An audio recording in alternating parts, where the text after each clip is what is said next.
As a realtor, your image and reputation is everything, which is why making sure your profiles, images are updated, accurate, and reflect who you are as a professional is critical. At RE/MAX Results, we've created a complimentary online audit to help you make sure that your online presence is an accurate reflection of you for your customers. So if you're interested in having this complimentary guide, shoot us an email, podcast@results.net.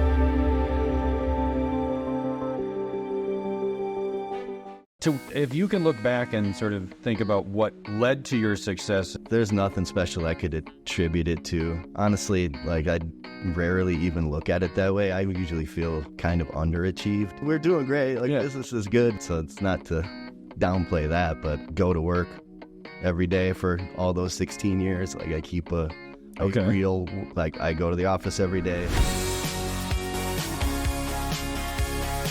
Hey everybody, we are here with Ben Johnson. Ben is one of the sales executives here at RE/MAX Results. He's a team leader. He's I've talked to him many times, but it's always about business and always about real estate. So I'm really looking forward to actually getting to know the Ben behind the phone. All right, nice. So I was going to be all gnar. We're going to talk about lawsuits and contracts. Yeah, Ben is the leader of the Real Estate Nation team. And how big is your team? There's 11. 11 people, and how long you been running that thing? I mean, almost my full time in the business, which is 16 years. But really, in the last 5, it became what it is today. So out of the 11, there's 3 support staff, and the rest are sales folks with JC overlapping between sales and support. Yeah, how's the vibe these days on the team? Awesome. Yeah, that's the best thing we got going. Like I love those people. They're fun. Yeah, it's probably it makes work more fun is like kind of number one. It's not really number one, but it's real close to the number one reason we even came together and formed it. Okay. Because I want to talk more about the team and how it got to this point, but I mean, let's talk about how you got to this point first. So where come from you? Where are you from? I grew up in Fairmont, Minnesota, small town, southern Minnesota. Okay. Went to the U of M, so I've generally been in the Twin Cities ever since. Okay, cool. Went into mortgage pretty much right out of college. Okay, when was that? Would have been 99. What were rates then? 99 or 2000. The rates we were selling were like 11. Honestly, actually, it was the boom of subprime. Sure. So a lot of it was 8 to 12% rates. And those were arms too, though? That maybe go down, or were they low? No, that was 11. That was the low? That was the kind of the catchy rate? Some of them. Yikes. Yeah. Might balloon to 15 or something? Yeah, hopefully not. Yeah. But, anyway, that was the boom of subprime days. So that was my first job and didn't even know any better about what's a good product or not, honestly. Yeah. We're dialing and selling subprime loans. And so naturally you didn't keep doing that. At some point, you decided you were going to do something different. What prompted the change? I had always been eyeing the real estate side of it, even in mortgage. Mostly I liked it's more entrepreneurial. It's a little more diverse of a job. And I wanted to be self-employed because this is a company that was a sales hammer type of a company. And it's just a grind, right? Mm-hmm. So I had been eyeing it for a while, but the money was too good to leave for most of the time. But that company was kind of in the forefront of the crash. In 2006, they saw the writing on the wall. And we went to work one day on a Thursday, and they had coordinated the whole country to close every office at the same time. So we went into outsourced HR and security people saying, we're closed as of right now, everybody's fired. Was that like a certain time, like at 10 o'clock or something? Yeah, it was right when it was coordinated across the time zone so they could do it at the same time for every office in the country. Yeah, wow. Like 10 a.m. or something. And just get up, take your stuff, and go home? Yeah, here's a box. Oh, man. I had been there for 6 years and was in kind of pretty senior level management by that point. And everyone was looking at me like, why didn't you tell us? Like, none of us had any. Like, I'm holding my box too. Yeah. Like, oh, man. That was a Thursday, and I was in ProSource on Monday getting licensed. Okay. And so that in 2006. Yep. All right. So the first couple of years that you were in, you got your license and you were in the business weren't exactly peaches and cream either. Right. First 6 years, really. Yeah. Right? Like that was that kept going all the way through 12 before we started. So how did you approach building your business in that sort of, I mean, we're talking about the people we can look back on the bubble burst and kind of know what happened, but you're going into real estate as you were experiencing this kind of free fall. Yeah. What did you do to try to build a business? Yeah, it was a challenge. By that time we understood what we were in, and so we knew it was in a crash. And I just decided that's a good time to gut it out, and like building your business in a down market is a strategy, right? So basically I was just grinding out buyer leads. I mean, at the time there's 30,000 properties for sale, so one buyer might see 50 houses before they pick one. So just driving around like crazy. All my old mortgage contacts ended up actually being pretty good because I got a lot of referrals going that way instead of more traditional now. Maybe we're referring to them more often, but so that fed me for the first couple of years actually, really. Okay. And then I also ended up getting a lot of referrals from senior agents for short sales because I knew how to put together a mortgage. Means I knew how to take one apart. Okay. So I did a lot of that and I got a fair amount of that from agents that didn't know it or didn't like it, just didn't want to, whatever. Okay. Yeah. Interesting to just think how kind of quickly things can change, how markets shift, how there was a time not too long ago. I mean, buyers had tons of inventory to choose from, and you also had, I mean, think about that. We're like 5,000 homes on the market maybe now compared to 30,000 at the time. And it used to be going through an inspection was a, white knuckle experience, right? Because it had the potential of blowing up the deal and renegotiating. It was, the whole approach, I think, to that component of the transaction is so dependent upon what the inventory is like, what the housing stock was like, and obviously the housing stock also was its own challenge, having been foreclosed on and stuff. Sometimes had to be a great deal too, right? With all those to choose from, you're not buying one unless it's a huge discount a lot of the time. Yeah. Wow. It's a lot of work. Yeah. And then even a few years into the business, when I start to pick up listings, I might have had 20 listings at a time in my first few years in the business. Like I haven't had that.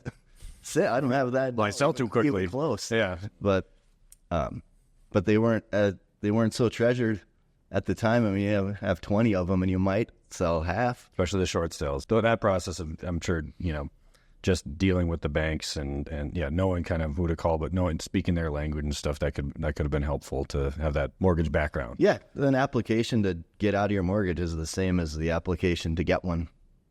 Really. Like you got to prove to them that you can't pay it, just like you're proving to them that you can pay it when you get the loan. Right. Okay, so you kind of you battled your way through the major changes, the free fall, and then over the next decade or so, real estate gets back on the right track and gains in value and everything else. And so you go from a new real estate agent. At what point in that process then did you decide, okay, I'm going to form a team? Pretty early on, actually from day one, because I had managed a lot of loan officers. Like I ran a huge team of mortgage, like 200 loan officers at the end. And I saw those big real estate teams at the time and it looked super successful. So I thought I was going to come over and do something like that. Okay. And then in those first few years, a whole bunch of those teams went bankrupt. And I quickly, not only because of that, like I just realized it's not so easy to do and it's not feasible and actually doesn't look like fun.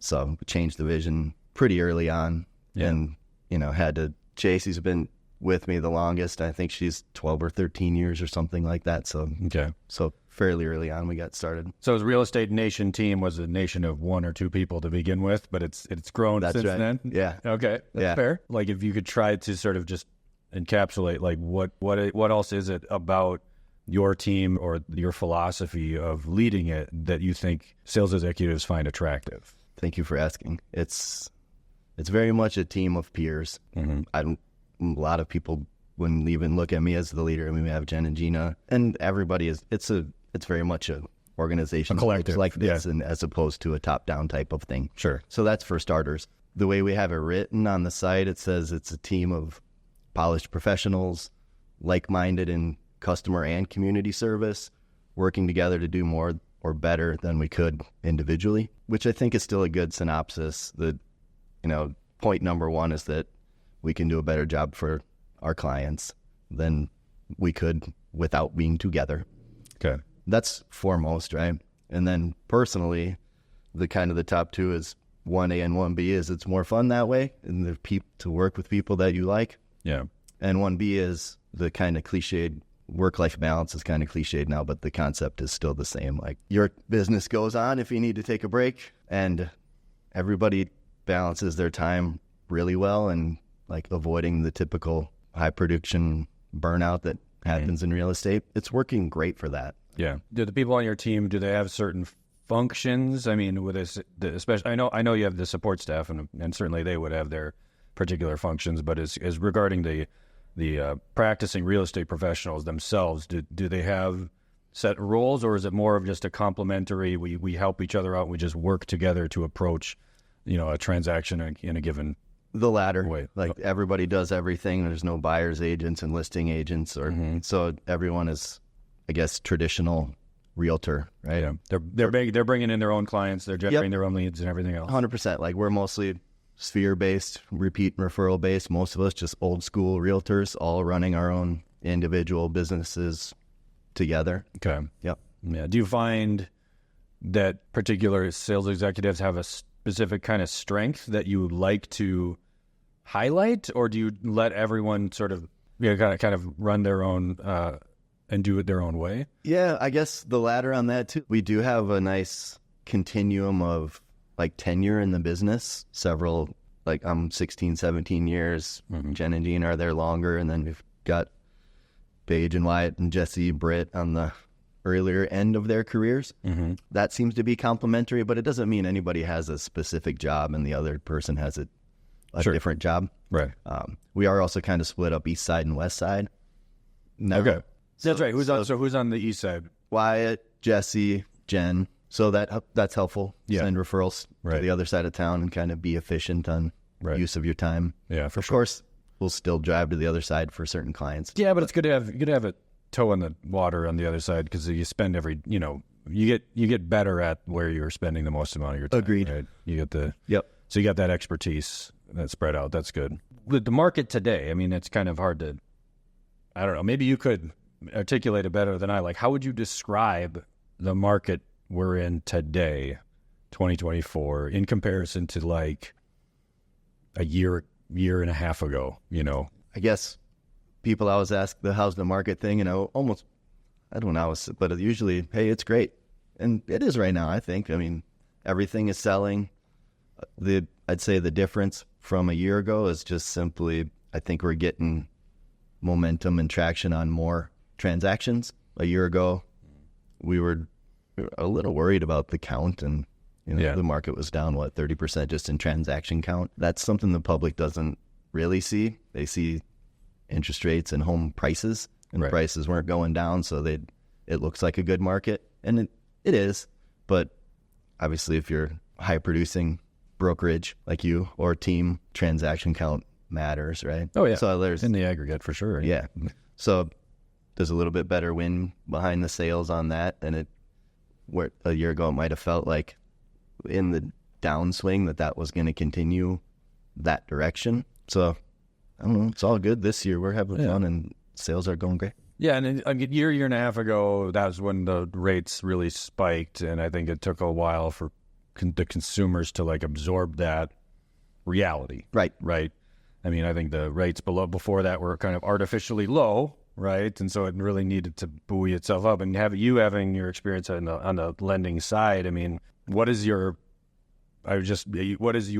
you talk to your customers, to the buyers out there about interest rates and the fluctuations and everything else, and kind of where things have come from, where they're headed? It is helpful to like be able to talk finances with them and like big picture financials. And I don't mind if they want to share. A lot of times realtors just would like to refer to the lender and let them take care of everything. I kind of like it if they want to share their real financial picture, income and assets and everything. And I'll be careful to not defer to lender or financial planner if it's, we're lawyers. Yeah, right. We're not going to give legal advice. But I like to understand their financial big picture, and I feel like it helps to give them like longer term perspective about, Sure.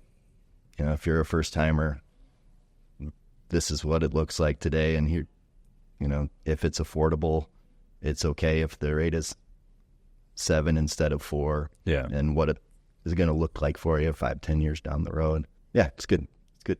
Yeah, because I mean, a lot of people approach it more from the perspective of can they afford the overall payment. I mean, once they absorb the fact that the interest rates are not where they'd prefer them to be, it's just what's the cost to own the house. Yeah. Yeah. Also, for a lot of those people that are on the sideline because they don't want to give up the rate in their swap, it's helpful there too, like to help them understand. I mean, a lot of them, it might be the right move, but if they're holding themselves back over something that isn't really consequential in their big picture financial plan, just help them get to the bottom of it, you know? Yeah. Do you find with the people on your team, are they either like concerned about anything in particular? Are they asking about anything that, do you know, like, or are they struggling with any particular challenge or, anything right now? I mean, in the market? I think everybody's got the same challenge right now of just dealing with the news, the media around the NAR suits and what's going to happen with the buyer broker role.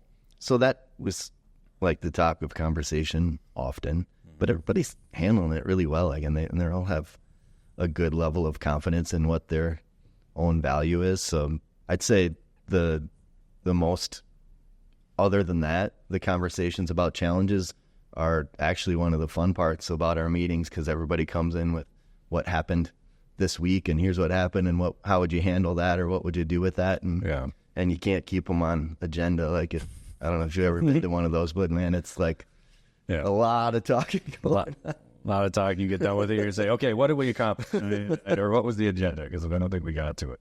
Yeah, a lot of laughs while dealing with that stuff. But I don't know, other than the challenges of what's the buyer broker pay structure look like. Yeah. There isn't any other like prevailing. I like to keep it talking about prospecting and like where did we find new business and that sort of thing. Right. Share that stuff. Right. Yeah, because I mean, I think that fear, that mentality is the buyer agency going away. That's that sort of dark cloud, that idea. But I mean, just looking back on the way you build your business, take that away. Like how would those clients have navigated that world, that other market where there were so many homes for sale? Mm-hmm. How would a consumer have navigated that? And then you talk about today's situation where it's completely different, where the inventory just isn't there. We have value. Our services are valuable to consumers. I don't see that ever going away. Right? It's just, it always changes. Yeah, right? Yeah, agreed. We're not like hammering the fist about status quo is the best. Like, we kind of like some change to keep everybody on their toes, and it makes the skilled agents rise to the top and gets rid of some of the bottom end of part-timers or whatever. Respect to them, but like it should be your full-time career, right? If you're going to do it. And you also know that you're getting into this business. You got to buckle up. It's going to be a wild ride. Yeah. Nobody's ever promised you that this was a 9 to 5 trip to typical safe. Totally. Right. That's part of the fun. Right. Exactly. And it wouldn't pay like it does if it was. So right. Risk reward. Mm-hmm. Also, you think about buyers back then, like in needing the buyer service, but think about the sellers when there's that many properties for sale. Right. Like, it's easy for them to say today, I don't need to pay a buyer agent because there's hardly any inventory and everything sells, and so it's probably going to sell anyway. We'll say it wouldn't sell as well as it would have, and the guidance and all that still has a lot of value. But if you're in that market and there's 5 listings to every buyer instead of vice versa, I doubt that these changes would happen in that environment. Right? Sure, totally. Yeah, it's a different. Like, think about that. Like, if there's 30,000 properties for sale and there's 5 houses for every buyer, they wouldn't be. I mean, they were given concessions of every kind, anything you could do to sell the place. So totally, it wouldn't happen in that environment. And we play an important role of just being an educator, right? I mean, educating buyers through the process, because although the buyers make the ultimate decisions, a buyer with representation understands what they're getting into, understands how the contracts work, how the different functions of a real estate transaction, the inspection, the financing, and everything, how that interplays with that eventual purchase. And an unrepresented buyer who's uneducated about those things can kind of sometimes be a handful or a straight up liability. Yeah. It's not always, it's not always a smooth transaction. Totally agree. And a lot of times buyers will need guidance. Yeah. Right. And sometimes they need a firm hand. They need someone to tell them, Yeah. So we'll certainly remain an advocate that buyers should have representation. We know in today's market, there's going to be more that don't. Mm-hmm. I think that leans on the skilled listing agents become a higher value to their clients too. Yeah. Because we're going to be, you're going to be the one working with them, right? Yeah. So it takes somebody totally cold whom you don't represent and still, for the sake of the seller, work through that transaction. Yeah. So talk more about that. Like how do you approach, in your experience, with a listing, from a listing agent perspective, an unrepresented buyer? Yeah.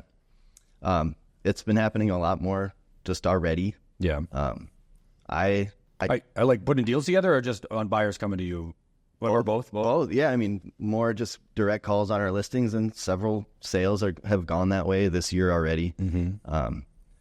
I have fun with it. I love buyer's agents. I'd rather pay the buyer's agent and have it go that way. And there's a professional on the other side, and especially a really good one.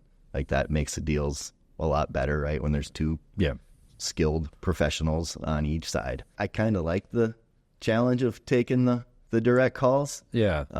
You just got to be super honest and clear and upfront and calm and help explain their choices. And yeah, what would that, like pretend I'm an unrepresented buyer and you're the listing agent. Like, give me how would you make sure that I, as the buyer, understand that you are, what your role is, with respect to the agency relationships. Yeah. How would you explain that to me? So we get the call, hey, can I see this house? I don't have an agent. It just is happening more and more. I would work with you, or something like that. Yeah. They don't even maybe understand The wink, kind of like, I want to work with. right. Yeah. But that's not really understanding agency relationships or comp or anything. Just like, hey, I'll work with you. I don't have somebody.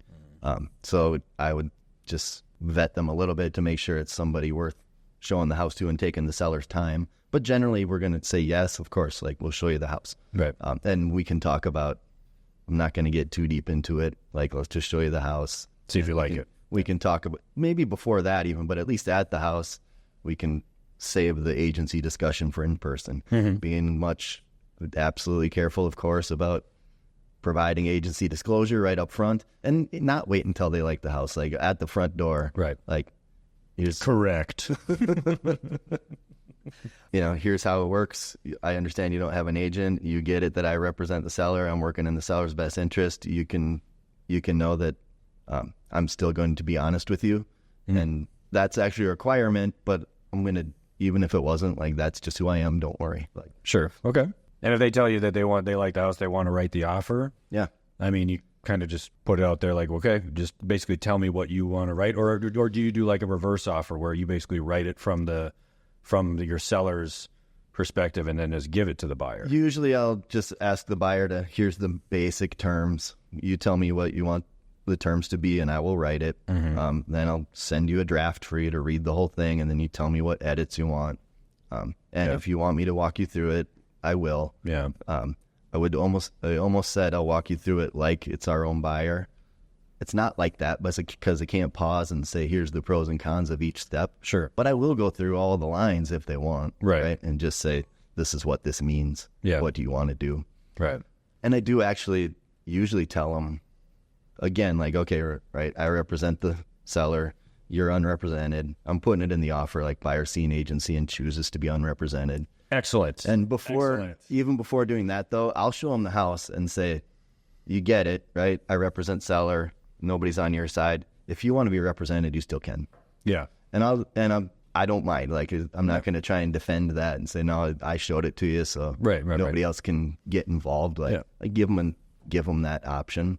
But yes, I like to hear that you're And I think that's something that all of our sales executives should hear is if you know, because I think it's likely we're going to see more of these. You're already saying that they were already seeing it. Mm-hmm. So working with an unrepresented buyer, I think it's really important just to put that in the other section of the purchase agreement, just make it clear. Yeah. Right? Because I know that it's clear to us, and it may seem like it's the buyers understand that, but to make sure that there's no misunderstanding about, you know, your relationship and role and having it in the contract is just, it's never a bad thing to put that in writing. Yeah, it's been helpful. It's also been helpful in this market to have variable rate listing contracts, which is something we've always done, but all of a sudden became more pertinent because you're getting more of those direct unrepresented buyers coming in. Yeah.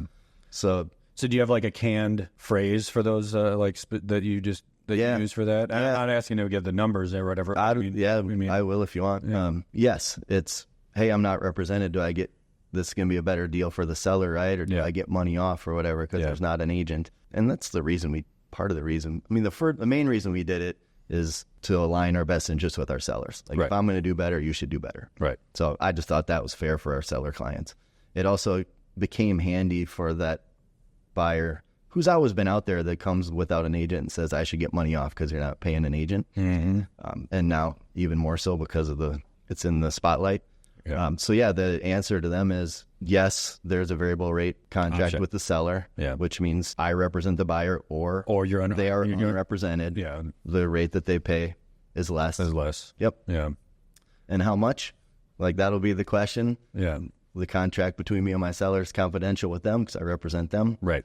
But it's disclosed in the MLS, and I'm telling you, it's a variable rate. Yeah, exactly. Perfect. Yeah. They don't get. I'm grilling you secretly, just like I know what he's doing, and you're getting an A+ I'm nailing clients. I love it. And we've sold several listings that way this year already. Yeah, and to some really smart buyers, like couple of them had such detailed questions. They're like, you have to be a plant, like. Yeah, right. Ed sent you or DOC or whatever. Huh. Just such good detailed questions, like even to the point of, so I get it that you have fiduciary for seller, but you are a member of NAR, right? Which means you have the code of ethics, which means you have to be honest, right? Okay, so they're like, that's actually right. Like, I'm glad you know that. Yeah. And by the way, if there wasn't a code of ethics, I'm still going to be honest with you. Right. Because I'm not right. We're just here to do good business, you know? Right.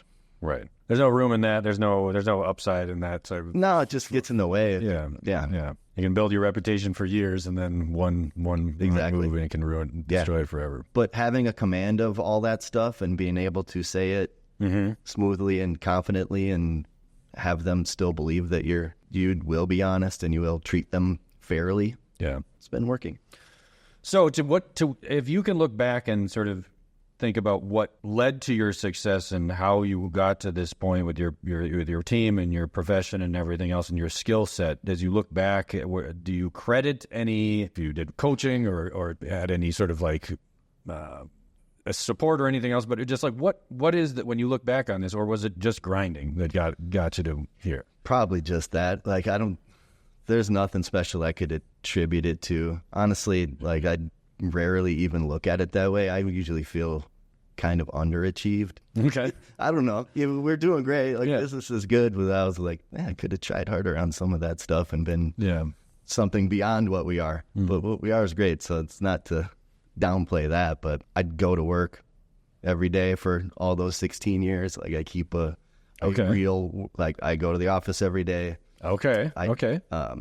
No, but I mean, that's serious. It's something. I mean, I like to work. I'm motivated to work. I'm motivated to make money. So mostly just keep going. Yeah. Which is what you said, like, kind of grinding. I hope it's definitely less of a grind today with the team handling so much of the other aspects of it that you get to do the parts that you enjoy more. Yeah. But yeah, for the history is just go to work, keep going, treat people right, take care of people. I mean, it's not a secret formula, but there's people who think that they're working because they're on their phones or something like. But I mean, there's a different, for some, going to the office, being in that physical space, kind of without any other, I guess other specifics like that. Just that continued discipline is what part of the grind is, right? For some, for you. And it's not like I don't waste some of the time. Well, even though I'm at the office doing silly shit. Yeah. But There's a mentality, right? Yeah, right. Like we end up working weekends. If I work the weekend, I don't just not go on Monday or Tuesday because I didn't get a day off. Like, oh, it's a Monday. Like, what else am I going to do? Work. Okay, cool. Is there anything that you either professionally or personally are looking forward to what's coming in the coming year or in your future? Well, summer's coming, it's lake season. Looking forward to that. My kids are both in college and we're empty nesters, but this will probably be last summer. We get them home together, so very excited about that. That should be within the next couple of weeks. Okay. Where are they at? My son's at University of Iowa. My daughter's at Indiana University. Okay, and as a Gopher, how do you feel about your son being a Hawkeye? I love it. That school is great. I love that town. We're kind of like, it's all Big Ten all around, right? We got a Hoosier, a Hawkeye, and both parents are Gophers. Okay. I don't know. That's cool. They're good college towns. They're not too far away. Quality education. Actually, I like hanging out in Iowa City. Yeah. Yeah. It's fine. Fine. We won't be. Yeah. No, you can get any rise out of me on that. Okay. What about Ohio State? I mean, that. Oh, yeah. F them. Yeah. Well, this was really insightful. I bet you a lot of our listeners, our sales executives, will appreciate, especially the conversation about the buyer reps, the unrepresented buyers, and best practices to approach it. And again, as general counsel for this company, I fully endorse the Ben Johnson approach because that's exactly the types of detail oriented tasks that I want everyone to be implementing to make sure that they're this new phenomenon that we're seeing, right? Unrepresented buyers. For those of us with the listings, it's not a scary thing. It's just an opportunity that we need to embrace. Yeah. Thanks for the endorsement. Absolutely. Ben, thanks for being on the podcast. Yeah, man. Thanks for having me. It was fun.